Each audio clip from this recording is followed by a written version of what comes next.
Hello,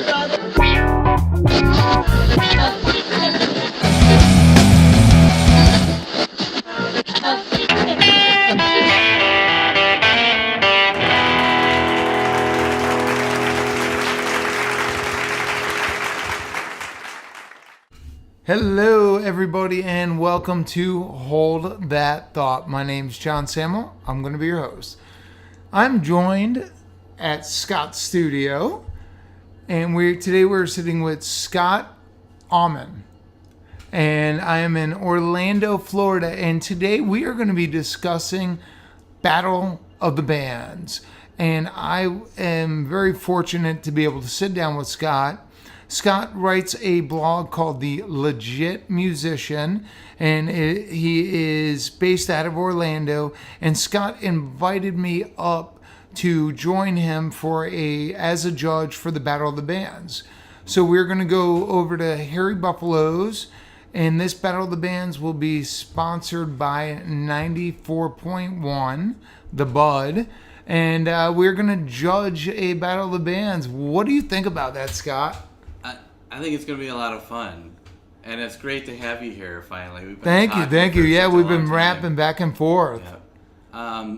But this Battle of the Band is going to be really pretty cool, I think, because it's a chance to see the local talent in Orlando, which so far has been really good. There's been a really good band so far.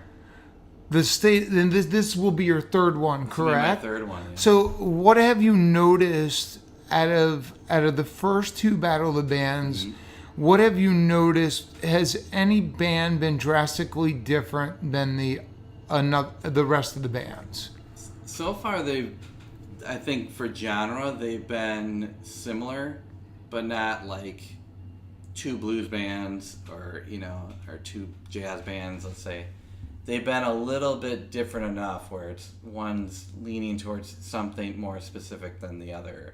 It seems like last night specifically, they had a little bit of overlap, but they were like distinctly their own thing.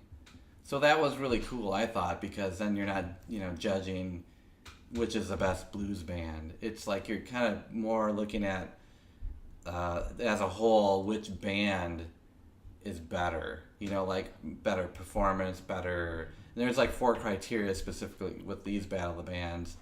One was stage presence and audience participation was one. Another one was marketability, which is kind of like, I think, could you view them like, how can you could you market them like well? And have any of the bands been exceptionally well with their marketing showcase? And some of the judges have been taking like into account, like if people have been, here's my card, or here's a download card, stuff like that, or even just what they do on stage. Okay. So maybe like, hey, well, this is our website.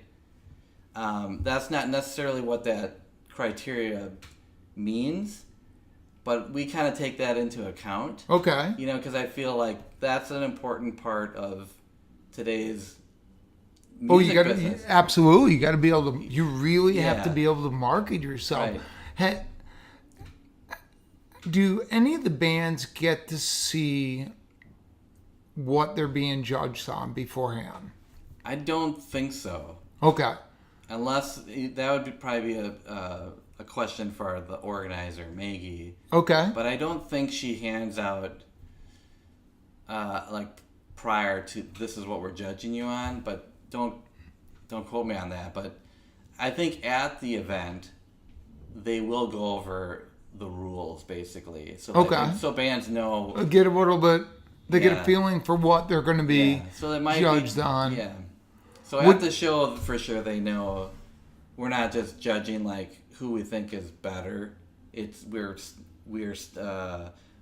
sticking to these 4 specific things that we have to judge on, not just like we like you better than the other band. As a musician yourself, and as someone who is currently playing in a couple different projects at the time, How would you approach preparing your band to enter one of these Battle of the Bands? Or Battle of the Well, Bands? yeah. What would you specifically do? Like after now, and I say that because you have really good insight. If you took one of your bands into this, you've been a judge before. Kind of got an idea what they're looking for. What would you do? How would you coach a band, or what would you do for your band in that situation? And I've done Battle of the Bands with bands I've been in too, so I come at it with that knowledge as well.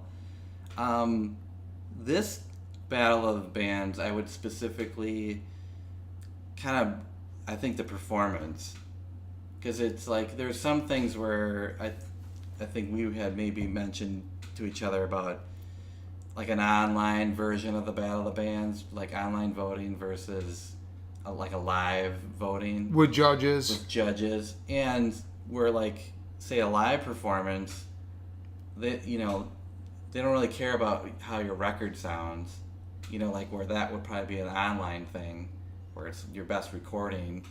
So a performance is like, it's not just maybe sounding good, it's like all this stuff, what you look like, Your showmanship. your showmanship, Your stage presence. yeah, are you like your marketable? making eye contact with the crowd? Are you like involving the crowd?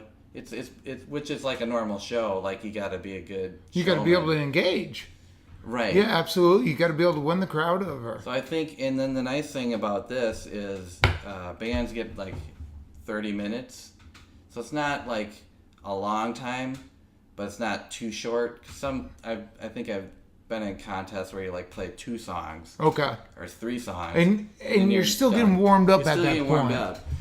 And so this is cool because you got a half an hour is still like a decent amount of time. But then the nice thing is, because it's not so long either, you could take your best of the best of your songs and put those all into a really super tight set. 30-minute set. 30-minute, and like come in and like really, where if you're trying to play 2 hours, sometimes you're like, I gotta put in some covers and just to waste time, or fill time. I should say waste time, but fill time, and that might not be your best. How do you get the guys in the band to think about setting up a rehearsal the exact same way you would be at a Battle of the Bands? So an example, it's Tuesday night. You're 2 weeks away from the big Battle of the Bands. You guys know you need to rehearse, but you need to rehearse like you're sitting in front of 200 people, and you need to rehearse like you're sitting in front of the judges. How do you get guys to set that energy level, to set that ambiance, and to paint that picture so that you're practicing your, what's the word? You're making perfect practice. Yeah. Any suggestions on that? Well, I actually did a blog about kind of this thing, not necessarily with the Battle of the Bands, but I did with something, playing in general. Yeah, I had a thing like a blog about what's practice and what's a rehearsal. Okay. So I would say two drastically different things. And correct. A lot of people think practice is rehearsal. It's the same thing, and so I talk about practice as more of like that's what you do individually to get better, and rehearsal, this is where I would say a rehearsal is what I would do as a band for like a Battle of the Bands or any show in general. But where you really get tight. Yeah, so what we use, like in my band Mojo Radio, what we would do is we had a clock in the room, and we would or we'd set a timer like on our phone, let's say, and we'd say, okay, we have half an hour. And first we'd go through and write down a loose set list and like, well, that should be about 30 minutes. Let's play that start to finish, how we would play it. And even maybe saying like, if there's breaks, let's see how long the breaks are. So we do the full set, and then we kind of look at the clock and see like, okay, that was 35 minutes. So obviously we got to lose a song, or that was only 15. We gotta either do something in the breaks to fill time Fill or add time. songs.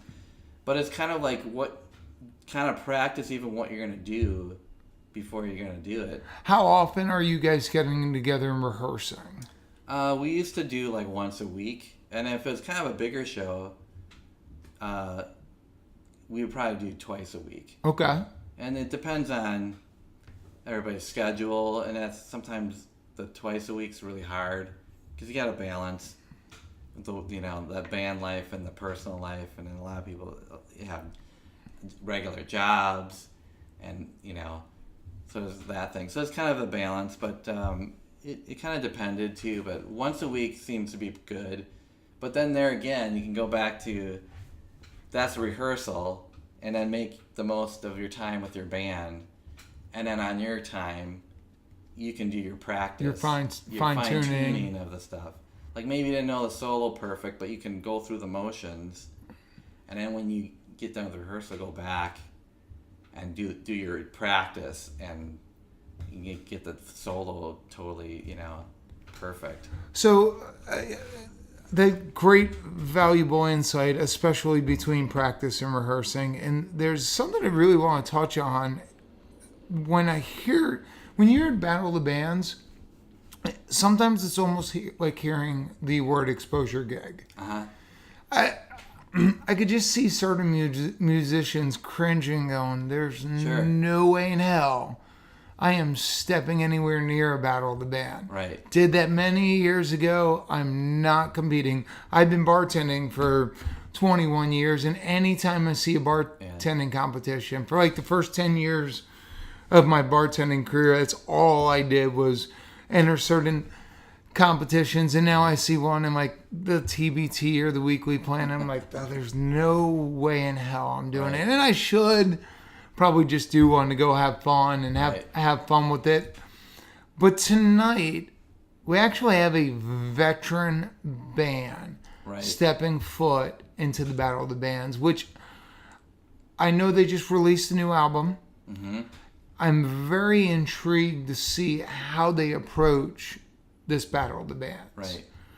What is your take on veteran bands who may have been around the local scene for a while, 5-10 years? Yeah. Should they get out, and should they do a Battle of the Bands?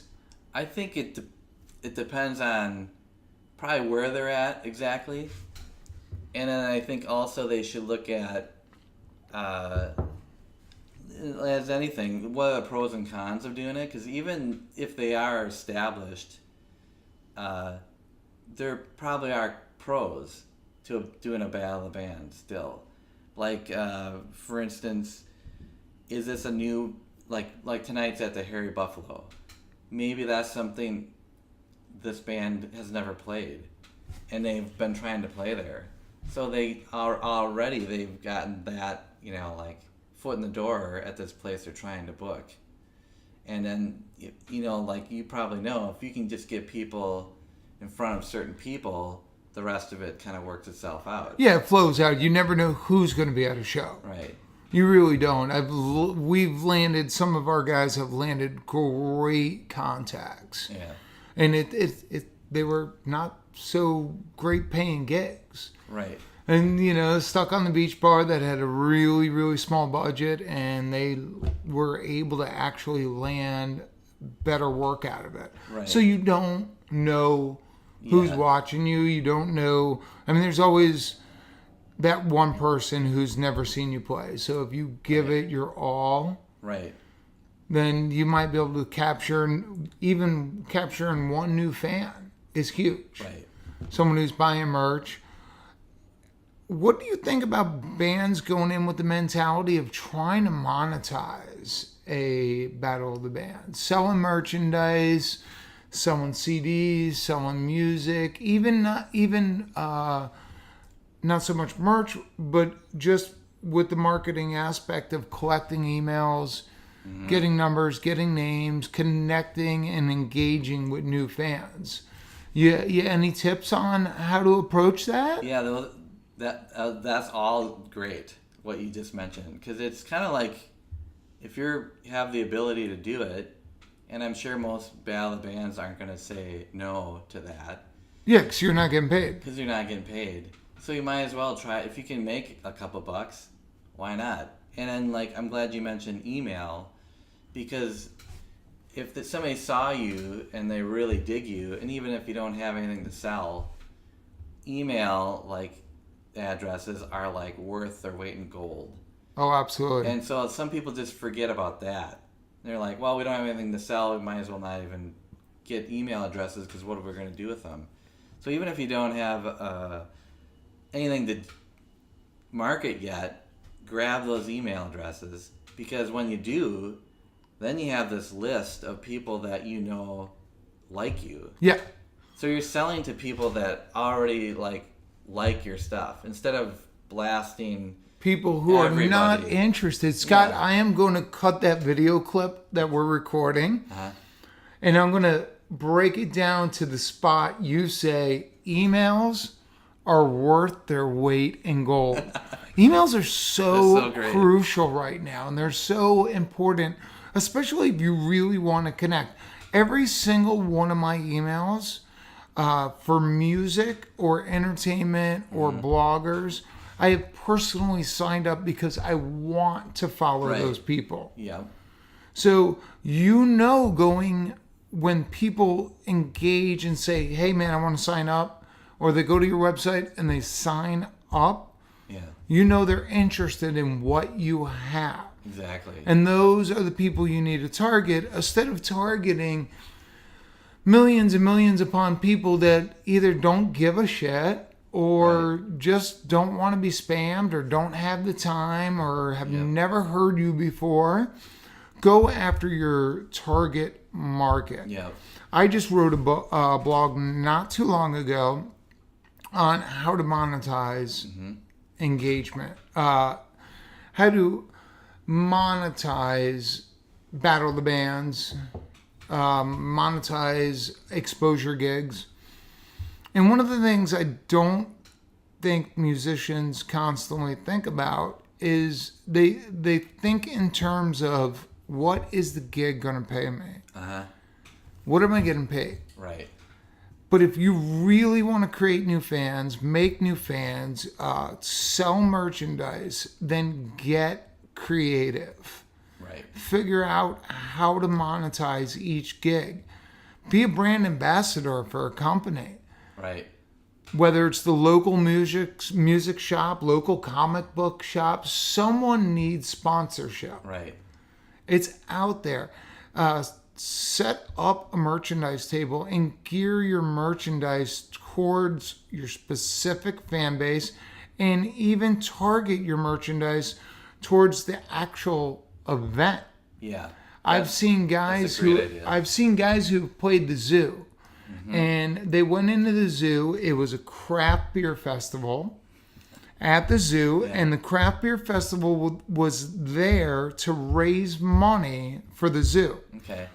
So the musicians bought pint glasses. They put a gorilla on the pint glass, holding the band's T-shirt, or I can't remember exactly what it was, but it had the band's logo on the gorilla. Okay.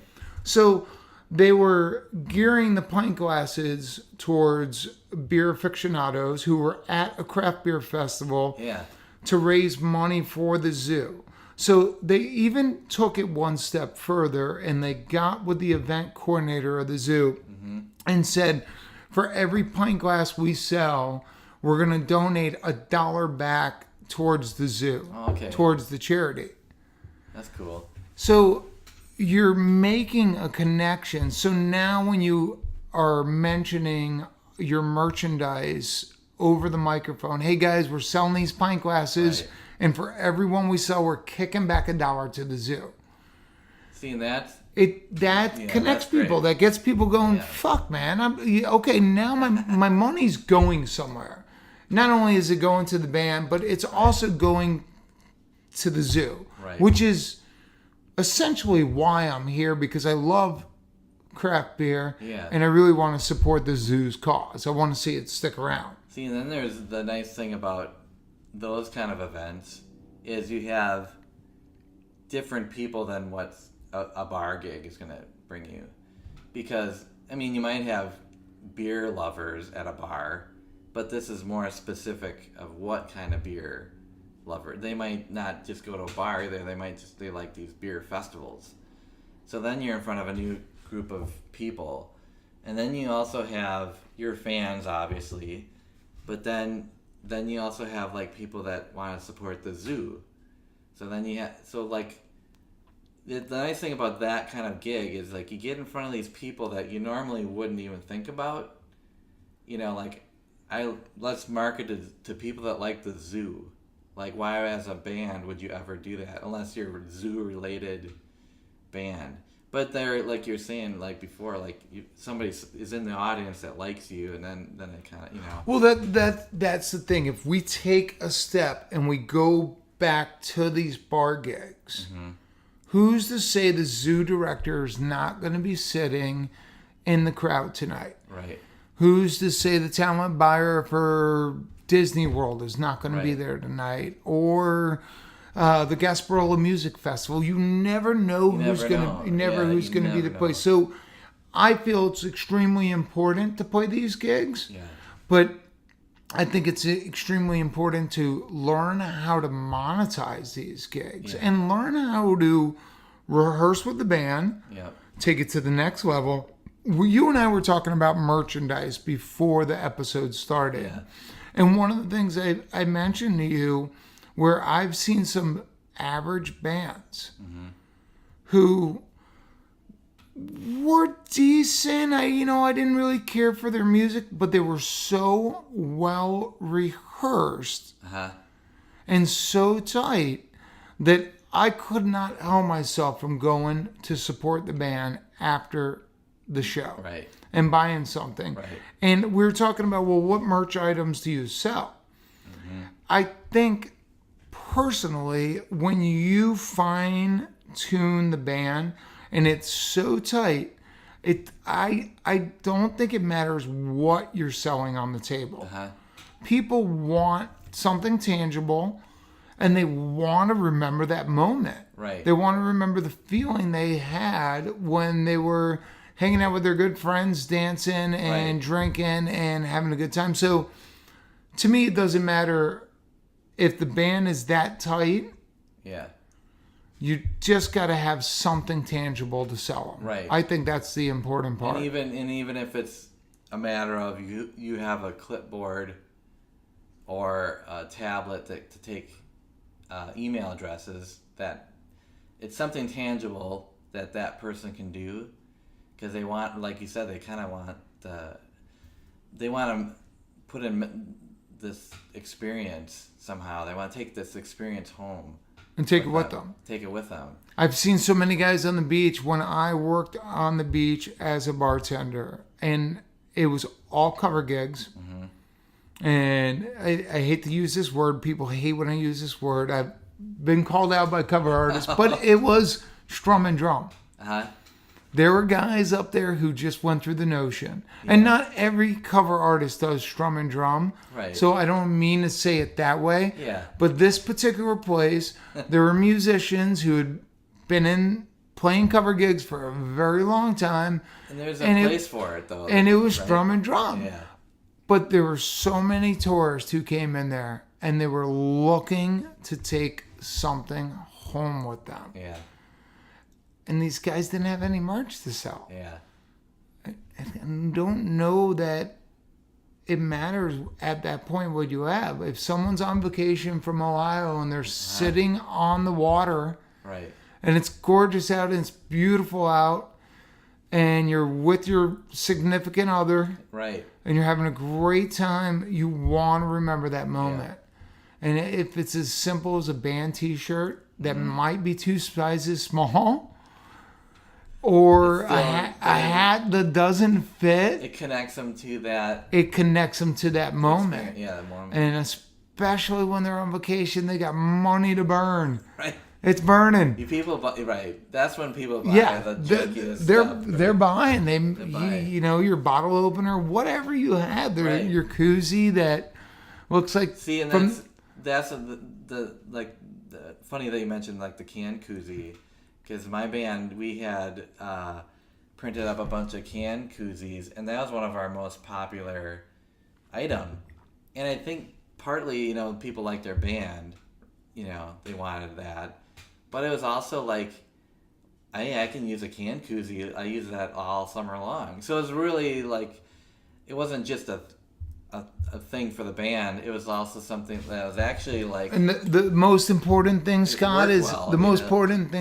that they see your band name. And they see, so every time. And so every time they're cracking open a beer, throughout the summer, they got your free band advertising, basically. Free, yeah, right there. So even every time you sell a shirt, like I knew some, like the band I'm wearing right now, this Big Dad Scuba Review,